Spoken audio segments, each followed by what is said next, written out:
கர்த்தருடைய பரிசுத்த நாமத்துக்கு மகிமை உண்டாவதாக. இன்னைக்கு நாம் கிறிஸ்துவ பிள்ளைகளா இருக்கிறோம் அப்படின்னாக்கா, ஜென்ம சுபாவம் நமக்கு நம்மளை ஆளக்கூடாது. அதே மாதிரி மாம்ச சிந்தை நம்மளை ஆளக்கூடாது. இன்னைக்கு கர்த்தருடைய வருகை சமீபமாக இருக்கிறது. அதனால அத்தனை ஆயத்தங்கள் நடந்து கொண்டிருக்குது. இந்த நேரத்தில் கிறிஸ்துவா இருக்கிற நமக்குள்ள மாம்ச சிந்தையை களைத்து போட்டு அல்லது ஜென்ம சுபாவத்தை களைத்து போட்டு நம்ம தேவனுக்கு பிரியமான காரியங்கள் செய்யணும். அதை குறித்து தான் இன்னைக்கு நம்ம தேவனோட ஆண்டுடைய வார்த்தையை பகிர்ந்து கொள்ள போகிறோம். வாசிக்கலாம்.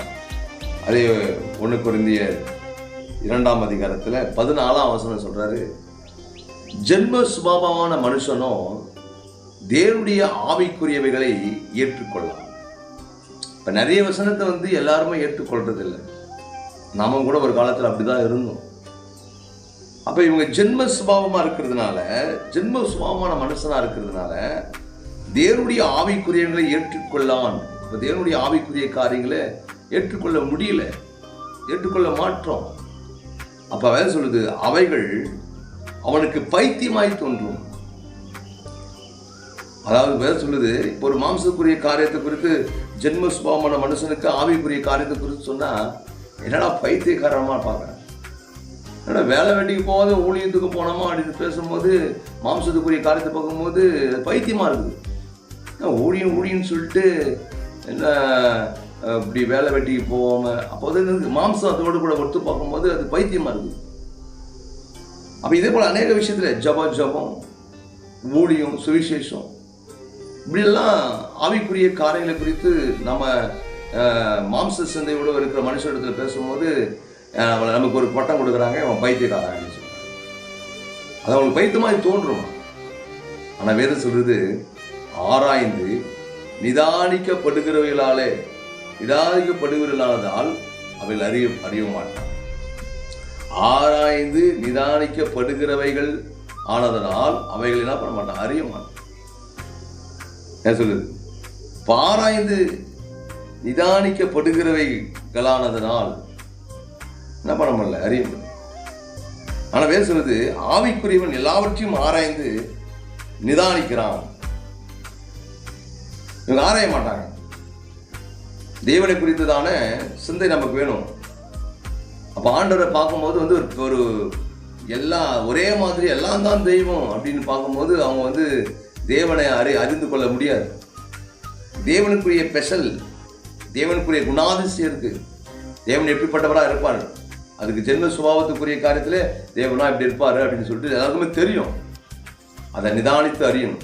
ஆனால் வேதம் சொல்றது, ஆவிக்குரியவர்கள் எல்லாவற்றையும் ஆராய்ந்து நிதானிக்கிறான். அப்ப இந்த இடத்துல அவங்க ஆராய்ந்து நிதானிக்கப்படாததுனால பாருங்க, அவைகளை அறியாது இருக்கிறாங்க. ஆனா ஆவிக்குரியவர்கள் அதை நிதானித்து அறிகிறதுனால என்ன சொல்லுது, நிதானித்து அறிகிறான். ஆனாலும் அவன் மற்றொருவனாலும் ஆராய்ந்து நிதானிக்கப்பட மாட்டான். ஆவிக்குரிய காரியங்களுக்கு தான் தெரியும். மற்றவங்க பார்க்கும்போது அவனை அவ்வளவு சாதாரணமா எடை போட முடியாது.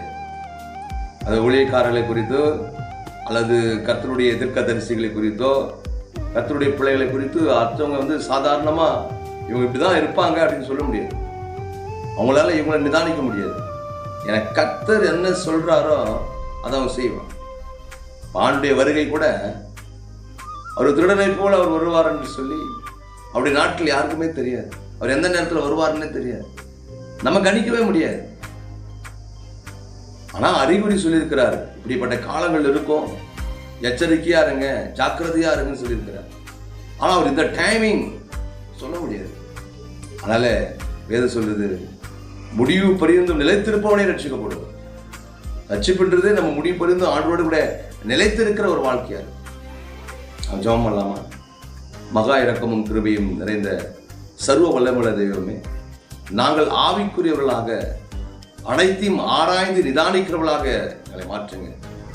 நாங்கள் மற்றவர்களாலே நிதானிக்கப்படுவர்களாக இல்லாம நீங்கள் நடத்துகிற அந்த வழியிலே நாங்கள் போக முடியாது. எங்களை அர்ப்பணிக்கிறோம், ஒப்பு கொடுக்கிறோம். முடிவு பரிந்து நிலைத்திருந்து நாங்கள் ரட்சிப்பை பெற்றுக்கொள்ள முடியாது. ஒவ்வொருவரையும் ஆசீர்வதி. இந்த வேத வார்த்தையை கேட்கிற ஒவ்வொருவரும் கர்த்தராகிய இயேசு கிறிஸ்து நாமத்தில் ஆசீர்வதிக்கப்படுவார்கள்.